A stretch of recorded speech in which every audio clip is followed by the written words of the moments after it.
अज असीं आए हुए हैं पिंड दे विच चाचू होना दे घर भाई होना दे घर बहुत ही ज़्यादा मज़ा आन डिया माशाअल्लाह जी। सब्जी तुसीं देख रहे हो 435 चक दे विच माशाअल्लाह जी। मेरा भतीजा मेरे नाल खड़ा है, देख सकते हो बहुत ही ज़्यादा प्यारा खूबसूरत अपनी फूफी वर्गा गोल मटोल। हाँ जी जी, देख सकते हो माशाअल्लाह सब्जी जी बहुत ही ज़्यादा वधिया लगन डई हैगी आ। ते जी अज सानू बहुत ज़्यादा भाई ने कहा कि मैं बस तू जो कवार थोड़ा बनानी ना बहुत ही ज़्यादा टेस्टी होंगे, अज सानू पका के खवा। तो मैं सोचा कि कहने वो भी पकाने तो तुहानू रेसिपी भी जरूर शेयर करते हैं। तो कहनू कहने मेरा भतीजा सोहना लगे लाजमी दसना। आ जाओ जी।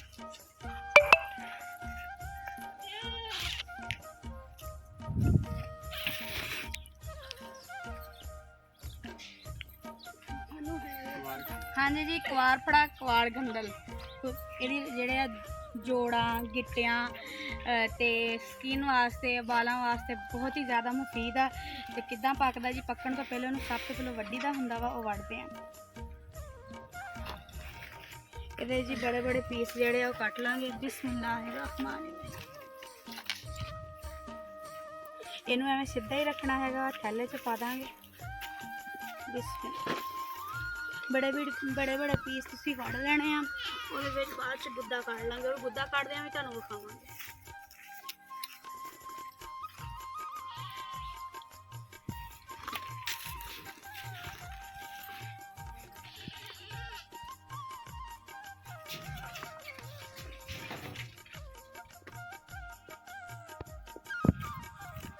हाँ जी नाल साडे ना चिट्टे आंडे मौजूद ने। लोगों ने जो बेवकूफ बनाया किसी किसी शै नूं, कभी किसी शै नूं आंडे ला देने, कभी किसी। हाँ जी, ये वाइट बताऊँ है बहुत ही ज़्यादा टेस्टी बनते हैं। चलो जी हुण चलते हैं घर नूं ते तुहाडे नाल। हाँ जी हुण कवार फड़े नूं चंगी तरह धो लेना वा। इहनूं अद्धा घंटा आपां इदां ही वड्डण तो बाद अद्धा घंटा इदां ही खड़े रखना वा। हुण धो लांगे चंगी तरह।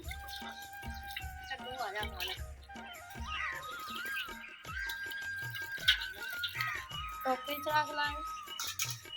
ये सारे इदा ही चंगी तरह मल के धो लेना, क्योंकि कट्टन फिर बाद जो कट्टन तो बाद नहीं धोता जाता, पहले ही धो लेगा। हाँ जी जी, बिस्मिल्लाह करके जी हम कट लाँगे।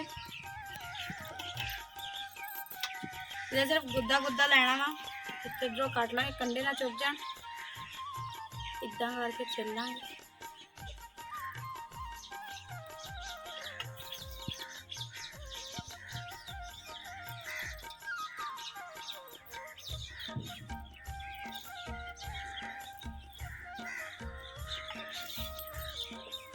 ये बड़ा मजबूत करके पकड़ना पैंदा वा, हथों भी तिलकदा वा।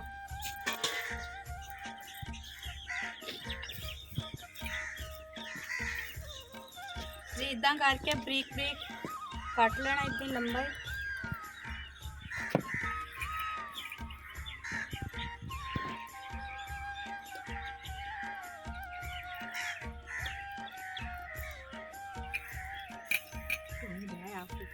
हाँ जी जी, हम घी पा देंगे। बिस्मिल्लाह।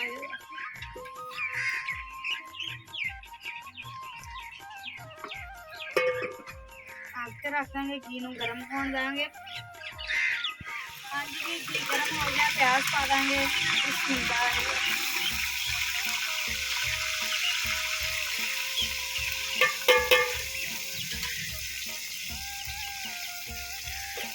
लाइट ब्राउन कर लांगे।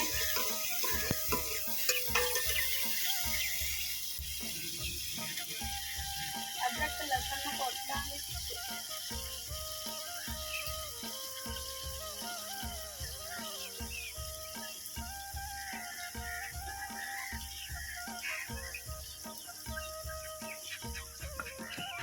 हाँ जी अदरक लहसुन में चंगी तरह कुट लेना।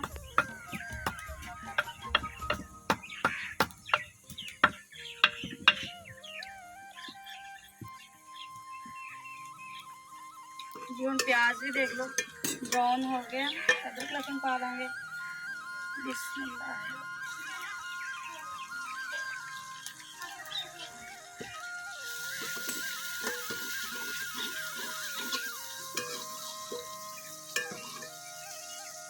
इदा ना ब्राउन करना, ज़्यादा नहीं।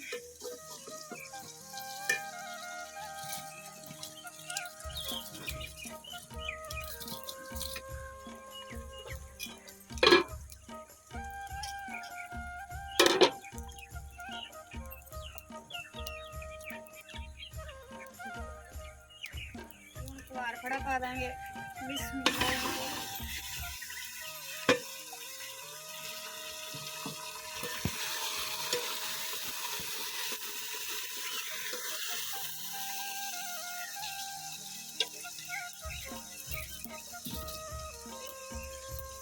ਹੁਣ ਇਹ ਚੰਗੀ ਤਰ੍ਹਾਂ ਭੁੰਨ ਲਾਂਗੇ। ਹਾਂਜੀ ਜੀ, ਤੁਸੀਂ ਦੇਖ ਸਕਦੇ ਹੋ ਕਿ ਬਿਲਕੁਲ ਇਹਨੂੰ ਇਦਾਂ ਫਰਾਈ ਕਰ ਲੈਣਾ ਹੈਗਾ ਵਾ।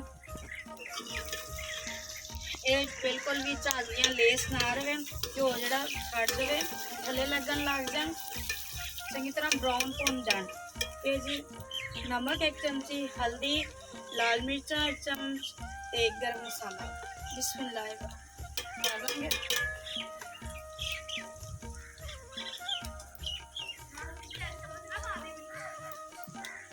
थोड़ा जी पानी पा देंगे।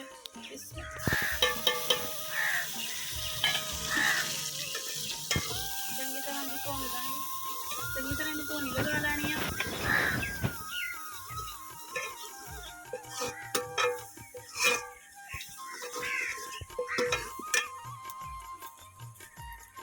दो तो 3 मिनट की भुनी लगावांगे। हाँ जी जी, हुण एंड ते भुनी लग चुकी है। हुण टमाटर ते सब्ज़ मिर्चां पा देंगे। बिस्मिल्लाह। टमाटर ते सब्ज़ मिर्चां जी बाद च पाई दियां, उसदा जायका बहुत सोहना हो जाता। कुछ चीज़ां हैगियां जिस पहले पा दी दियां, कुछ बाद च। हर चीज़ पकाउण दा एक अपना ही वक्रा तरीका हुंदा वा। ਇਹਨੂੰ 1 ਤੋਂ 2 ਮਿੰਟ ਪਕਾਵਾਂਗੇ ਦਮ ਤੇ।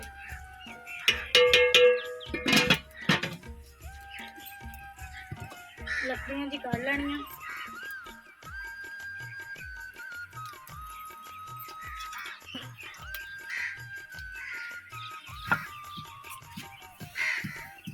ਹਾਂਜੀ, नीचे उतार लांगे। माशाल्लाह बहुत ही प्यारी, बहुत ही ज़बरदस्त खुशबू आन रही है। कैमरामैन मेरे का